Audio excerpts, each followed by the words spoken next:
Warahmatullahi wabarakatuh. Anak-anak, untuk pertemuan kali ini kita akan membahas bentuk akar ya. Nah, di sini misalkan saya punya akar 4, kan langsung bisa menjawab berapa hasilnya? Hasilnya 2. Kalau akar 3 itu 1,414213 dan seterusnya. Jadi di sini angkanya masih banyak banget. Kalaupun di sini bentuknya adalah desimal, desimalnya itu tidak berulang. Nah, terus akar 25 itu berapa? 5. Akar 80 itu 8,942 dan seterusnya. Akar 0,25 itu sama dengan berapa? 0,5. Nah, kita dapatkan bentuk akar di sini akar. Akarnya 4 itu adalah 2. Akarnya 3 itu 1, dan seterusnya. Akar 25 itu 5 dan seterusnya lah. Di sini yang pertama, bentuk yang pertama, akar 4 itu 2. Nah, akar 4 itu hasilnya adalah bilangan yang bisa dinyatakan dalam A per B. Di sini bilangannya bulat ya, kebetulan. Tapi kalau misalkan akar 25 di sini itu 0,5. Ini bisa juga kita tuliskan adalah 1 dibagi 2 atau setengah. Nah, jadi kalau di sini akarnya angkanya di sini adalah angka rasional ya, hasilnya adalah bilangan bulat. Itu dinamakan bukan bentuk akar. Bukan bentuk akar. Kalau akar 3 itu 1,4 berapa dan seterusnya di sini. Ini 1,4, 142, 135 dan seterusnya tidak bisa kita ubah menjadi bentuk pecahan seperti ini. Nah, inilah yang dinamakan dengan bentuk akar. Bentuk akar. Terus kalau akar 25 tadi 5, bentuk akar tidak? Ya, tidak. Jadi yang ini juga tidak bentuk akar. Akar 80, 8,942 ini juga tidak berulang, berarti ini juga bukan akar. Ada nggak desimal itu yang namanya itu adalah, kalau ini irasional ya, kalau rasional itu yang bisa dinyatakan dalam bentuk pecahan seperti ini, misalkan setengah, 2/3 dan seterusnya. 0,25 itu sama dengan 0,5 sama dengan setengah. Jadi ini karena hasilnya adalah rasional, itu namanya juga bukan bentuk akar, bukan bentuk akar. Yang di sini tadi bentuk akar, yang di sini juga bukan. Nah, jadi dari ilustrasi di sini kalian tahu apa pengertian dari bentuk akar? Bentuk akar adalah akar dari bilangan rasional. Rasional itu bisa dibuat menjadi bentuk A per B. Hasilnya itu adalah irasional, tidak bisa dinyatakan dalam A per B. Contohnya ini. Seperti ini, seperti ini. Berarti ada 2 di sini yang bukan bentuk akar. Nah, sekarang kita menyederhanakan bentuk akar. Misalkan kita punya akar 8. 8 itu kan bisa kita ubah menjadi bentuk perkalian. Perkaliannya berapa? Yang bisa ditarik akar. Jadi, 8 itu berapa kali berapa? Nanti yang bisa diakarkan. Berapa? Ya, yang bisa diakarkan itu kan 4, bisa 4 kali. Berarti di sini 4 kali 2. Nah, sekarang sama dengan akarnya 4 kali 2. Jadi terus ini kita pisah. Ini kita pisah sama dengan akarnya 4. Akarnya 4. Akar 4 dikalikan dengan akar 2. Akar 2. Akar 2. Nah, sekarang kita tentukan hasilnya. Akarnya 4 berapa? Akarnya 4 adalah 2. Terus akar 2 bisa nggak? Akar 2 kalian sederhanakan lagi. Tidak bisa. Berarti ya sudah, tetap kita tuliskan. Tetap di sini akar 2. Jadi bentuk sederhananya adalah 2 akar 2. Misalkan lagi akar 75. Akar 75. 75 itu buat menjadi perkalian. Berapa kali berapa? Ya, yang bisa diakarkan. Sama dengan akar berapa tadi? Ya, yang bisa diakarkan berarti 25 dikalikan dengan 3. Nah, langsung sekarang sudah pinter ya. Akar 25 itu berapa? Akar 25, 5. Akar 3 bisa disederhanakan lagi? Tidak bisa. Berarti ya di sini 5 akar 3. Nah, sekarang kita punya kesimpulan. Kalau kita punya ini tadi yang pertama ya, akar 4 kali 2 itu jadikan akar 4 dikalikan akar 2. Nah, sekarang kesimpulannya di sini. Akar A kalikan B, berarti di sini akar A dikali akar B. Sudah, temu. Lanjut. Sekarang kita lanjutkan dengan operasi aljabar. Jadi operasi bisa penjumlahan, pengurangan, perkalian, pembagian dan seterusnya. Nah, kalian masih ingat di sini operasi aljabar. Kalau hanya operasi aljabar saja waktu SMP Salom, misalkan saya punya 2x ditambah 3x. Nah, di situ sama-sama X atau variabelnya sama. Berarti yang kita jumlahkan adalah koefisiennya. 2X ditambah 3X berapa? Ya, 2 tambah 3, 5. Berarti 5X. Nah, sama halnya dengan akar seperti ini. 2 akar 2 ditambah 3 akar 2.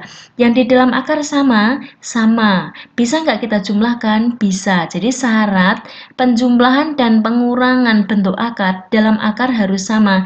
Seperti halnya dengan variabel X di sini. Nah, jadi kalau seperti ini, kita tuliskan sama. Tinggal depannya atau koefisien ini kita jumlahkan. 2 ditambah 3 berapa? 5. Berarti hasilnya adalah akar 2-nya tetap kita tuliskan. 5 akar 2. Nah, sekarang kita punya kesimpulannya. Apa kesimpulannya? Di sini. Jadi kalau kita punya A akar C ditambah B akar C, ingat penjumlahan di dalam akar sama. Berarti koefisiennya kita jumlahkan. Tinggal A ditambah B, akar C-nya tetap kita tulis. Lanjut sekarang. Kalau sekarang yang pengurangan, sama halnya dengan operasi aljabar ya, misalkan 2x dikurangi 3x, variabelnya sama, berarti bisa kita kurangkan. Nah, kalau seperti ini, di dalam akarnya sama, berarti tinggal 5 dikurangi dengan 2, itu berapa? 3. Jadi hasilnya adalah 3 akar 2. 3 akar 2. Nah, kesimpulannya sekarang. Jadi kalau kita punya A akar C dikurangi B akar C sama dengan A min B akar C. Ingat kalau nanti di dalam akar di sini tidak sama, berarti tidak bisa kita jumlahkan atau kita kurangkan. Berarti sudah tetap seperti itu. Lanjut sekarang yang ketiga. Kalau saya punya 2x kali 3x, masih ingat 2x kali 3x waktu SMP, berarti tinggal apa? Ya, koefisiennya kita kalikan. 2 kali 3 berapa? 6. X kali X berapa? Ya, X kali X adalah X kuadrat. X kuadrat. Atau gini aja, ini saya ganti. Biar beda ya, ini tak ganti Y saja. Nah, kalau ini kita kalikan 2 kali 3, 6, berarti X kalikan Y, berarti 6XY. Nah, sekarang kalau kita dalam bentuk akar seperti ini. Ini tak ganti, misalkan ini 5. Nah, dilihat di sini. Saya punya 2 akar 2 dikalikan 3 akar 5. Sama halnya dengan ini tadi. Berarti yang di luar, maksudnya yang koefisien itu kita kalikan, yang di dalam akar juga kita kalikan. Berarti 2 kali 3, 6.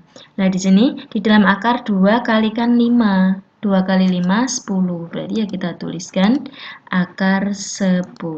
Di sini akar 10. Nah, jadi kita dapatkan kesimpulannya. Kalau kita punya A akar C kali B akar D, nah, berarti koefisiennya kita kalikan A kali B, yang di dalam akar juga kita kalikan C kali D. Ini sifat yang ketiga ya.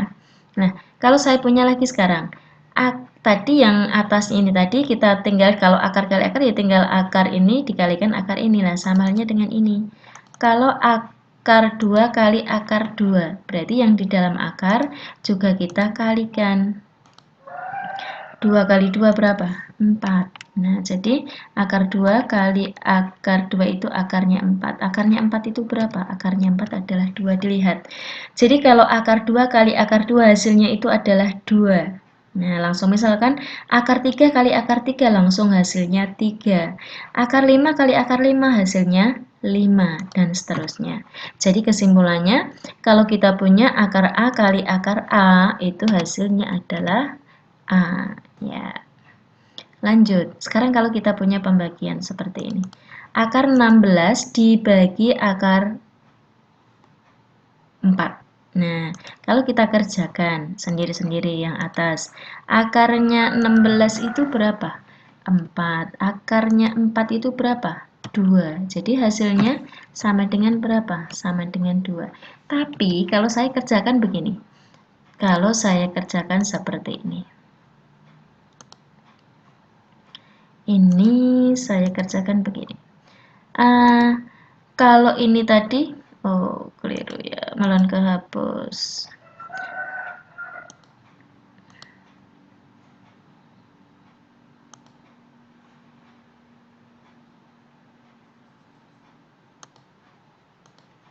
Ini bisa kita kerjakan juga.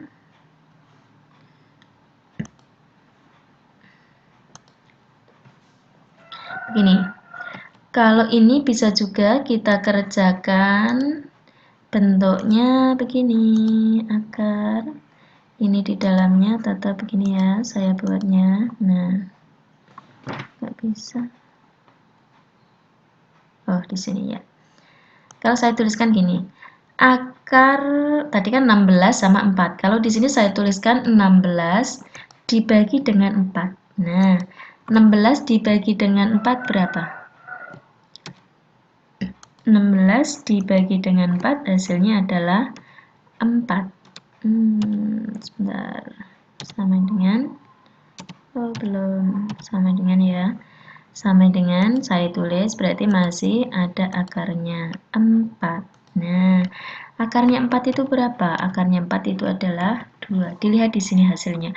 Kita tadi kalau kita kerjakan seperti ini, hasilnya adalah 2. Kalau kita kerjakan seperti ini, hasilnya adalah 2. Jadi kesimpulannya, kalau kita punya akar 16 dibagi akar 4, itu sama halnya dengan akar 16 dibagi 4. Atau kita dapat kesimpulan, akar A dibagi akar B, berarti tinggal akar A dibagi dengan B. Jadi sudah ini kita dapatkan kesimpulannya. Nah, jadi kita punya 1, 2, 3, 4, 5. Inilah kesimpulan dari operasi aljabar bentuk akar. Sudah, untuk pertemuan ini kita akhiri sampai di sini ya. Besok kita lanjutkan lagi. Saya akhiri. Assalamualaikum warahmatullahi wabarakatuh.